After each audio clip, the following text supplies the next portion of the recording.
Learn from stars and heroes of the Dubai business world. Welcome to the Dubai Business Podcast, produced by Jayed. Now, here's your host, Lucas Krejcia. My today's guest is the CEO of Kamal Osman Jamjoon Group, a retail group with turnover over 1.2 billion Saudi Riyals. They operate almost 700 stores and are employing more than 3,000 people across 7 countries.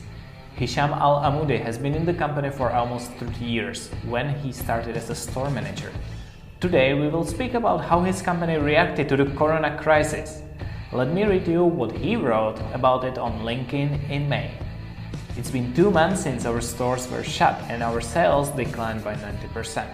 Since then, we didn't lay off anyone, we didn't suspend any benefit.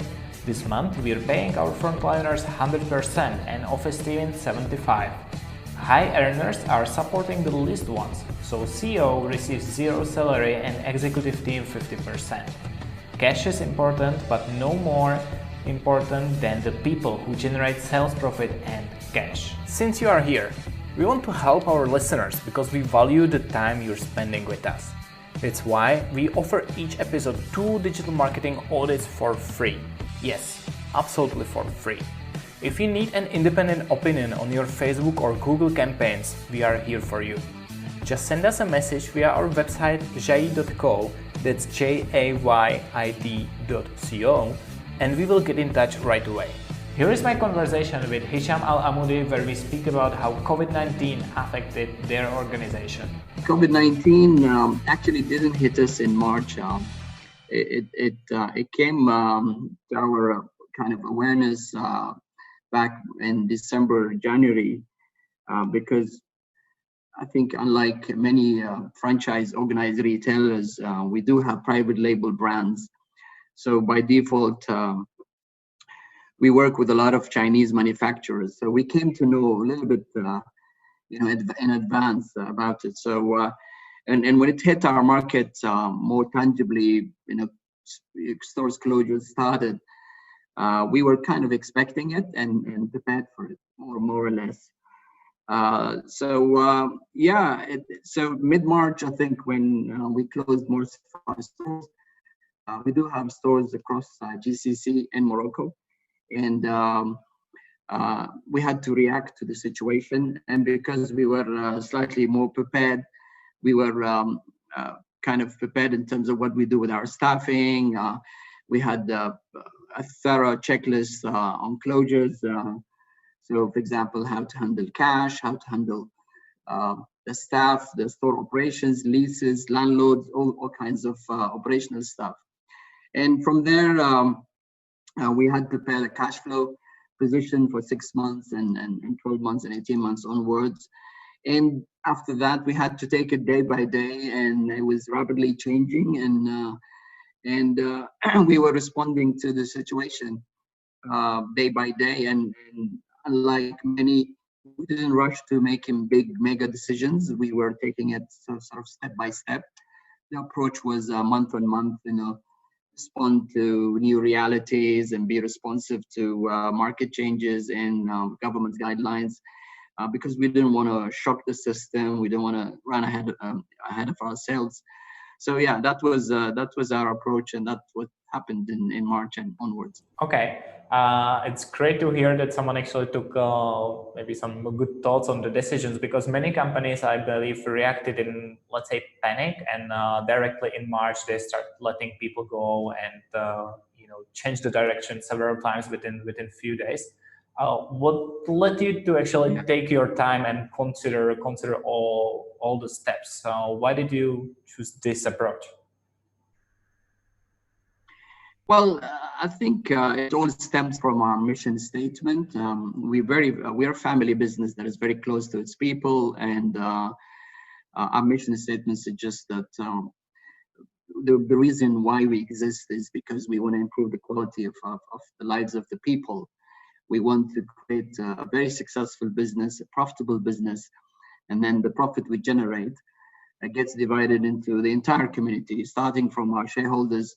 We give them a fair return on their investment and the risk they take.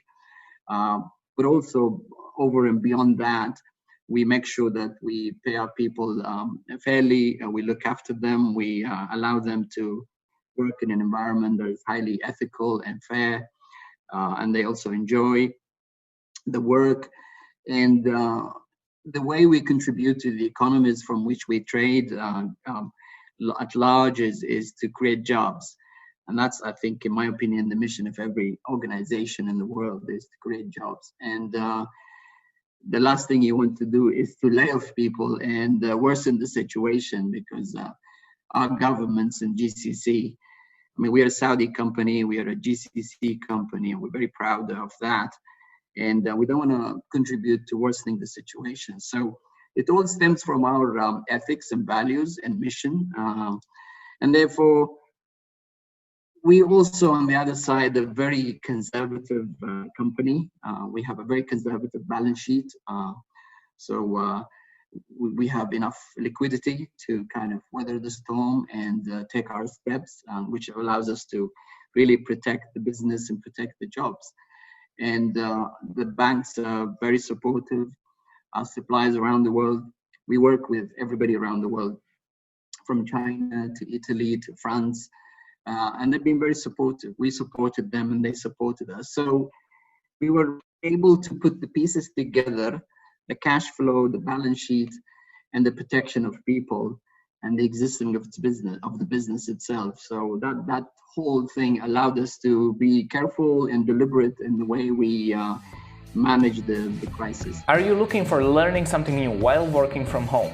Sign up to one of our digital marketing workshops. In a few days, you can learn how to launch Facebook and Instagram ads, or how to advertise your business in Google search. Head to jaid.co to find out more. You're listening to the Dubai Business Podcast, produced by Jayed.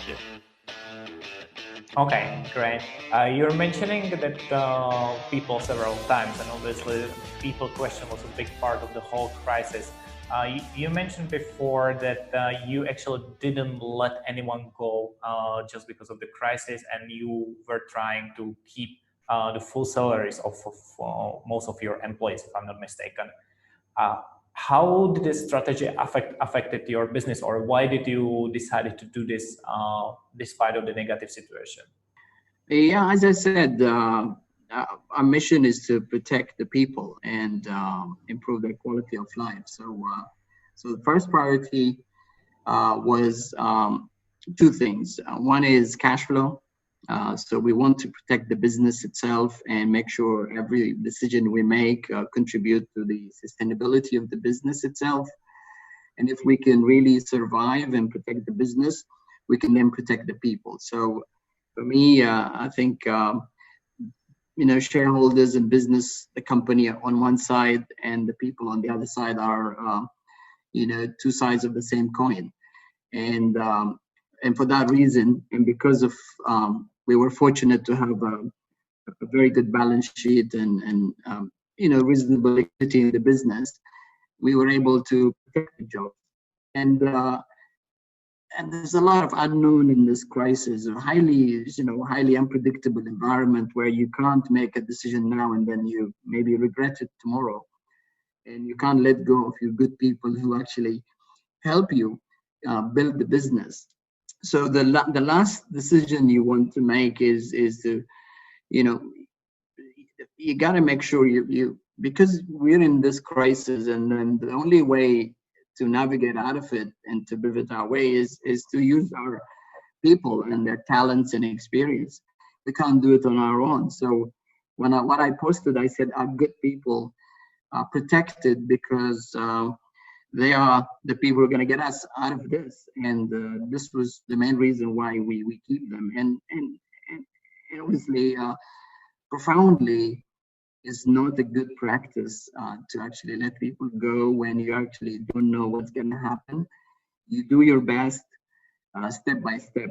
And some people misunderstood my post and thought that we weren't doing enough on sort of cost control. No, when we protected the people, everybody in the company came up with cost control, cost-cutting initiatives. We scrutinized every single penny in the company, and our cost overall cost base went down dramatically because everybody felt safe and everybody felt responsible to protect the whole ship. So we were in it together, and everybody felt extra responsible to do more and to go the extra mile and protect the company as a whole. And I'm glad that 3 months onwards now, we are in a much better position than many other companies. I mean, we're still not out of the woods, but luckily, you know, in May we did not bad. We're still keeping the balance sheet intact. Our cash flow is still, you know, quite healthy, and we're still paying the salaries. We're still protecting the jobs. So basically, in a nutshell, we chose people over short-term profit. Got it. And I really believe personally that it's the right choice. You're mentioning the balance sheet and cash flow several times. Do you think personally that this is the area where many companies actually failed in planning their balance sheet and planning their cash flow, and that's why they had to react very actively? Let's say. I mean, I must say every company has its own unique situation, and one has to sympathize with. You know, I can't blame or judge or analyze the situation of other companies. I'm sure they have their own reasons when they make their own decisions. We have our own reasons, but generally speaking, I mean, listed companies, you can go into their books and analyze it and then find out their situation, see if good or not. But private businesses usually, from what I see in many parts of the region, and this is not everybody, but just the few I know, you know, take a lot of cash out of the business on an annual basis, and dividend policies and corporate governance are quite, you know, not up to the standard like when you are listed. So because of that, and because of the practices of taking cash out of the business, when something like this happens, they find themselves in big trouble. And we are fortunate that our shareholders have a very balanced dividend policy. We reinvest most of the profit we make into the business most of the time, and therefore when this happened, luckily we found ourselves really in a good situation. And on top of that, we went to the banks and spoke to them well ahead of the crisis back in February and early March, and they were all supportive with necessary funding and cash to protect the business, because you know we've been in retail for over 30 years, and we have a track record with all the banks, so they trust us. Got it. One of the comments maybe touch on what you're saying. The comment said something like, "Your strategy will lead you towards bankruptcy. Be careful." That was a quote. So that's probably the misunderstanding you were talking about, where people didn't really realize that you actually stopped on the brake, but not necessarily affecting your people. I mean, yeah, my post, I think was viewed by 1.2 or 1.3 million people in a very few days. And some, commented and said, be careful, your strategy will lead to bankruptcy. And people have the right to judge it because they look at it from the outside. But what I meant to say is, if you protect the people and make them feel safe, then they will figure it out for you and they will help you get out of the crisis. And that's what people miss the point. There's no point in laying off your good people to protect cash and to protect the company unnecessarily ahead of the game, if you like. You need to be careful how you treat people, and the way you treat people today will kind of bounce back and hurt you in the future. And because of what we did with our people, I think cost control is very strong in the company today. Our cost base, as I told you, went down dramatically, and it's putting us in good situation, and that continues. And I think people are consciously aware that because the company is protecting them, they're also protecting the company. So that's what I said in response to the comment that was on the post, which was a valid comment. But to give you an example, any profit and loss or in any the cost and expenses, various lines. You have rents, you have your staff, you have your landlords to pay, you have your suppliers, you have your so we looked at every single line and every category, subcategory, and every single expense and every single penny thoroughly, rigorously, and we scrutinized, as I said, every single penny. As a result of that process, our people were able to really pull off very strong plans to, up the curb on expenses and make sure that we don't spend the money, and that the focus was our people first. Second, our suppliers and our partners around the world. We needed to also support them at the same time. Otherwise, how do you get out of this if you don't support each other? They also have people to pay. They also have businesses to continue. And because we have private label businesses, we very much rely on our partners to stay in the business and continue to supply us. So without really looking at the whole situation holistically, you won't be able to really survive and get out of this successfully and strongly. Yes, absolutely. Hisham, tell me one thing. What was your strategy in terms of communication with your employees, communication with your whole company? I usually send a CEO update every couple of weeks to the business by email. I've been doing that for the last couple of years. So I keep the business and every single associate fully informed of what's happening in various parts of the business. So that is established. So if you ask anybody today about our business, they'll tell you what's happening in supply chain or in stores or in operations.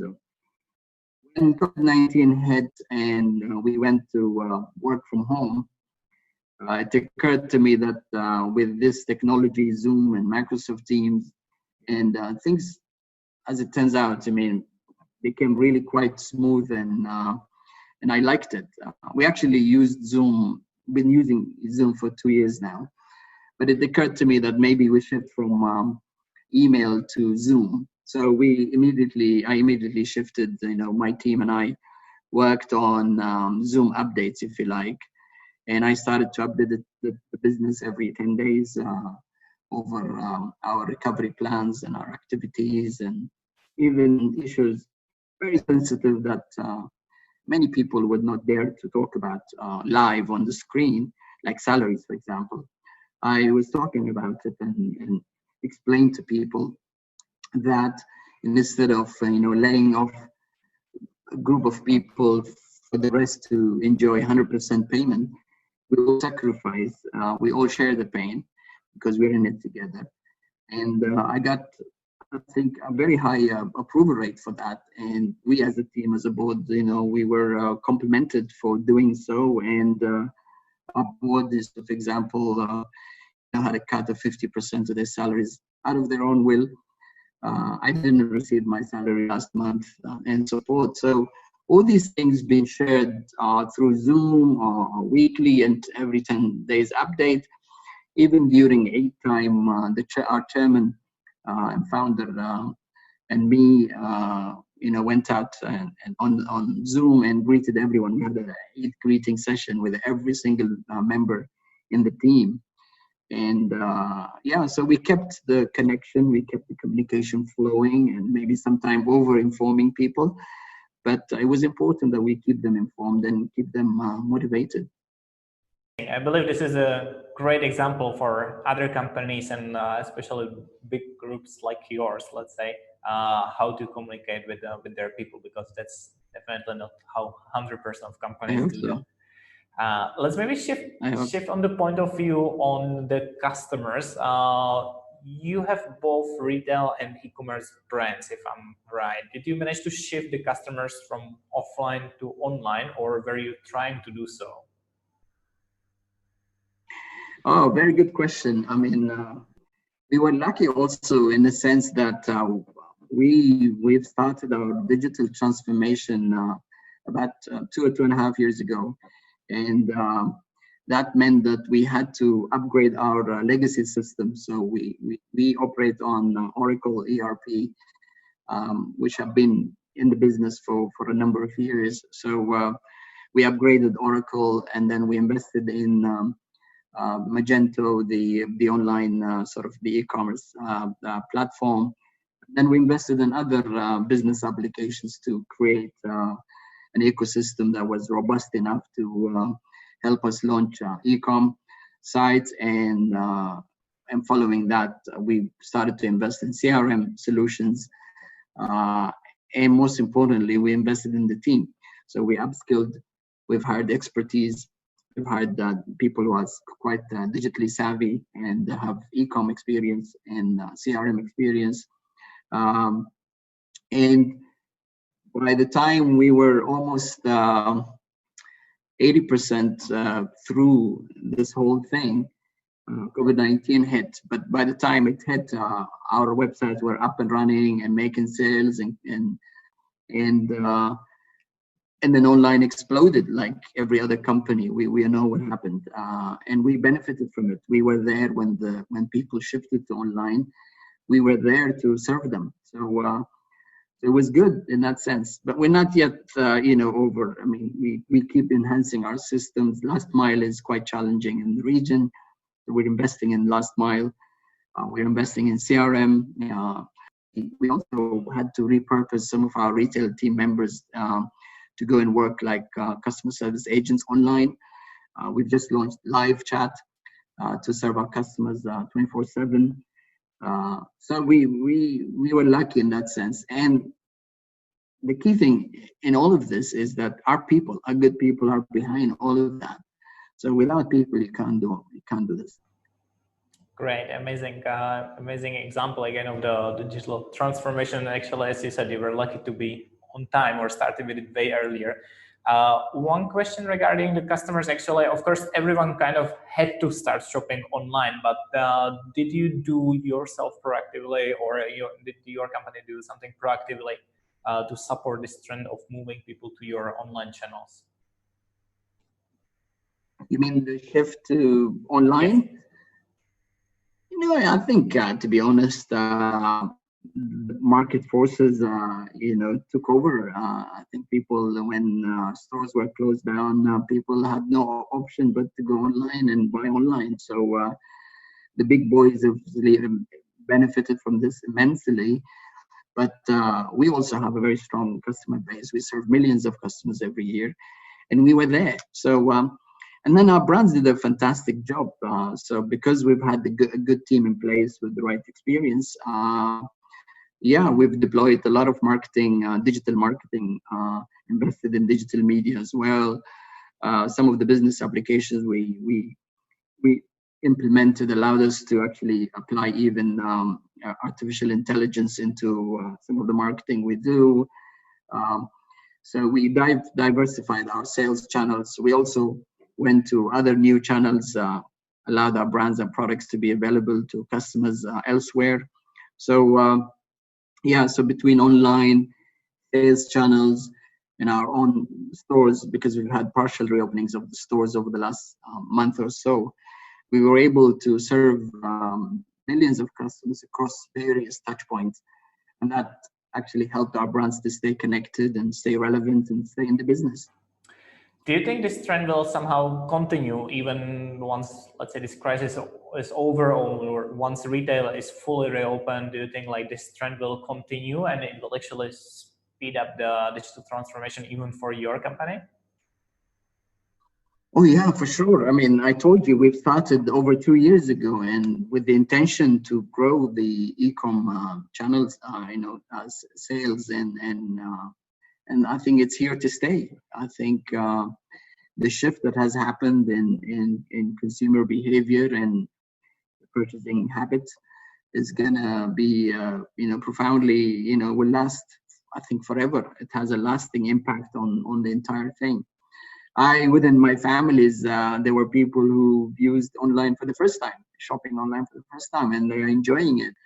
They're liking it. So I think there's the two major shifts happening: a shift to online, and then the other shift is also from the normal cash on delivery payment method to digital and contactless, which Apple and Samsung started a couple of years ago, and I think that's going to also going to stay. It's going to even be bigger and bigger. So everybody's investing in digital wallets and digital payments, and all of that is going to just change the entire scene and the retailing disciplines that we know them traditionally. Bricks and mortar is changing, but the stores will remain. The e-com will grow, and brands have to be creative and clever and keep adapting and keep growing. Yes, I think what you mentioned are usually the two biggest challenges which are being named in the region for e-commerce. That's the lack of trust of many people still to buying things online, and there's the cash on delivery, right? And it seems that actually we could maybe move fast forward now with those two challenges. Absolutely. There are also other cultural challenges that many people maybe are not aware of. For example, in Saudi, not many women actually have credit cards and debit cards. I mean, men usually have, because of the natural progression of the society, and now more and more women are having their own bank accounts. They drive. So thanks to our government for all the policies and the ease of restrictions. So I think more and more, because we serve 80% of our customers are women. So I talk about women because they're the prime consumer, target for us. So the more, facilities and access they have to credit cards and debit cards and being able to transact more freely, more seamlessly, the more business we're going to do online. So that's also a cultural shift that is affecting commerce in general. Yes, absolutely. Is there any other change you're expecting to happen to your business specifically after this whole thing? Yeah, I think after any crisis, there's always a shakeup that takes place, and I think there will be a shakeup in every industry. I think the weak ones will probably exit the market, and the corporate ones that sit on large facilities and assets and liquidity and have a sort of long-term view of the business will benefit from that. We've witnessed that in 2008 and 9, and before that too. So we believe in our own sectors we will benefit from the shakeup, and hopefully we will pick up market share. So there'll be others who are going to grow and benefit, and sadly, others will exit, and I think and there'll be a complete shuffle. So that's one of the changes that I expect to happen, which is already happening, and I can see it happening every day now. Absolutely. Hisham, I would like to go a bit to the past and to 1993, where I believe you started in the company as a store manager of the Body Shop, if I'm not mistaken. Can you, in a nutshell, tell us your story in the company? How can one make it from the store manager to the group CEO like you did? Yeah, it's pure luck, and before luck, it's the prayers of my parents. I think that made my dream come true. I think I've been lucky because the founder of our company, Mr. Kamal, has been generous to me and gave me every possible chance and opportunity to grow. Without him and the environment he created in the company, and without the support of my team members along the years, I don't think I'd be where I am today. I think it's just pure luck, to be honest. Yes, I was the shop manager. Before even that, I was a salesman, and before I joined the company, I was a pilgrim servant. So I grew up in a environment where service was very critical and dear to my heart and my parents' upbringing, and from there, retail suited me because I always wanted to serve people. In retail, I think a key element, a key factor for success in retail is to have a serving heart. You have to be really passionate about service. Otherwise, this is really boring and tiring and exhausting to be, exposed to the public and exposed to rejection from people, and also physically, it's really tiring because you work 10, 12, 14 hours in some cases. We have team members who work in Ramadan, for example, 16 and 18 hours, and some of them do shifts of 24 hours in Mecca, for example. So yeah, I think I had the passion to serve people. I like to think that way, and from there, if you have the passion and the sort of willpower, and if you love the job you do, then the rest is just a matter of hard work. So you put in the hard work, and you work, and you don't stop. You work tirelessly, relentlessly, every single day, day in, day out, week in, week out. You get there. But to be honest, it's not a formula. You got to be lucky. You need people to teach you. So I've learned from a lot of people that I am so thankful for, that they helped me along the way. And I am now, when I make my tour, I visit our stores, and I appear on the screen and talk to people. I tell them they can be in my position if they want to. It's about them, not about me or anything else. So I always encourage people to aspire and to have big dreams, and not to fear, anything. If you pray well, and if you work hard, and if you do the right thing, and I think you get where you are. So yeah, in a nutshell, the answer to your question is I've been lucky, and I'm thankful to our shareholders, and I'm thankful to my team, and to the environment and the culture in which I also have to preserve and protect for the other people to follow suit and be even better than me. So it's an obligation and a responsibility towards the company, because I'm here because of them. I think you're very, very humble, and I appreciate it. But still, I would like to give from you like one advice for people, let's say, who are starting their career nowadays, and they have a dream, let's say, to be one day a CEO like you, or lead a company. What would be one piece of advice we can give them? There are tens and hundreds of books about how you can achieve your dreams, and everybody talk about it. There are great public speakers that talk about this every day and night. But I think if I can just sum it up in one word, it will be self-discipline. I think there are no shortcuts to great destinations. You have to really, buy a full price ticket and take the entire journey. And life is a journey. And if you really, ready to put in the hours and the sweat and the tears and the blood, wholeheartedly, you get there. So discipline is so critical. I mean, I wake up at 4:30 to pray, dawn prayer, or Fajr prayer, we call it in our religion. Just imagine, Lucas, with me, the amount of discipline it takes to wake up every single day at 4 a.m., not even 5 p.m. There is a book called 5 p.m. to talk about CEOs waking up at 4 or 5 p.m. to have a head start of the entire world. So discipline is massive. I recommend everyone, all the new generation, to be disciplined and have the passion to focus and be consistent and be relentless, and never lose sight of what you need to achieve.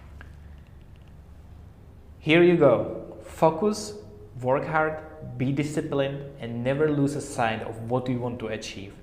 Especially in hard times like these, I believe it is important to see inspirational stories around us, and this was one of them. Can you do something for us? Let us know your feedback about this episode. Reach out to us on social media or on our website didnt.co and let us know. That's all from the Dubai Business Podcast today.